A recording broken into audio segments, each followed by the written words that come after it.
سارے صحابہ مل کے آئے, کہنے لگے عمر فاروق سے کہنا ہے نبی پاک کے زمانے میں تو ظاہراً غربت تھی, ابو بکر کے دور میں بھی غربت تھی, اب تو بڑا مال ہے, عمر سے سفارش کرو کہ عمر نیا کرتا پہنا کرے. ملکوں کے سفیر آتے, عمر وہی پھٹی پرانی چادر اوڑھ کے اور وہی کئی جگہ پہ پیوند لگے سوٹ پہن کے سفیروں کے سامنے بیٹھ جاتا ہے. عمر کو مشورہ دو, طے ہو گئی بات.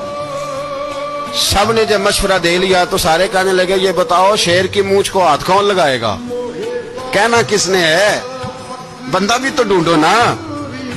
میں کہا جناب میرا یہ خیال ہے کہ مولا علی شیر خدا کہیں گے, کیونکہ جس شخص کی عمر کو سب سے زیادہ حیا کرتے دیکھا وہ شیر خدا مولا علی ہے رضی اللہ تعالی علی کہیں گے. اس لیے کہ جناب علی تو کئی دفعہ جب گفتگو کرتے تھے تو حضرت عمر چپ کر جاتے تھے اور فرماتے تھے علی نہ ہوتا تو میں ہلاک ہو جاتا.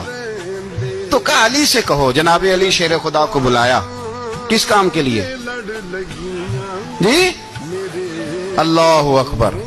یہ ذرا اپنے اس دور پہ اس بات کو ذرا کا جناب ان سے کہیں کہ زیادہ نہیں, ایک کرتا نیا پہن لے, سفیر آتے ہیں وزیر آتے ہیں تو ایک کرتا نیا پہن لے. حضرت علی کو بلایا, فرمانے لگے کوئی اور بات ہوتی تو میں کہہ دیتا, یہ والی میں نہیں کہہ سکتا. کوئی اور ہوتی تو میں عمر کو کئی دفعہ کہہ دیتا ہوں, جلال میں بھی تو سن, یہ والی میں نہیں کہہ سکتا. میں تمہیں ایک مشورہ دیتا ہوں. کہ وہ کیا؟ کہنے لگے سید عائشہ صدیقہ سے کہو, وہ مومنوں کی ماں ہیں, عمر ٹالے گا نہیں. اماں جی سے جا کے کہ اماں جی نیا کرتا عمر سے کہیں پہن لیں, وزیر آتے ہیں بڑے بڑے لوگ تو چلو کوئی حرج نہیں. اماں جی نے کہا اچھا کوئی بات نہیں میں بلا لیتی ہوں. جناب عائشہ نے پیغام بھیجا. جب خادم نے کہا نا مصطفیٰ کے گھر سے پیغام آیا ہے, تو 20 لوگ بیٹھے تھے. عمر کانپتے ہوئے اٹھے, کانپتے دوڑے.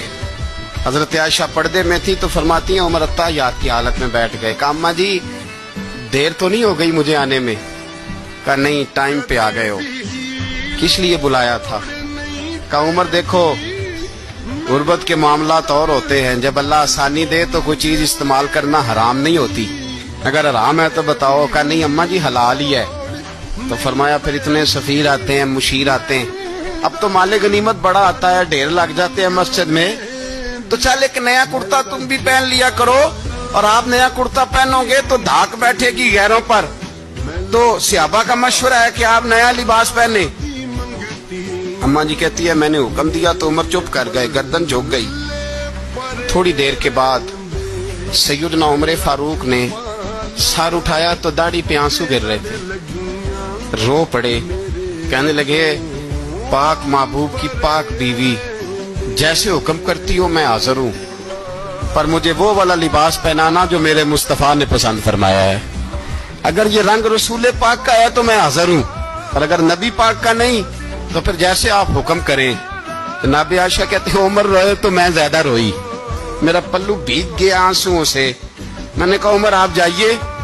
عمر یوں نکلے تو جو صحابہ کھڑے تھے وہ کونے میں تھے, سارے آ گئے.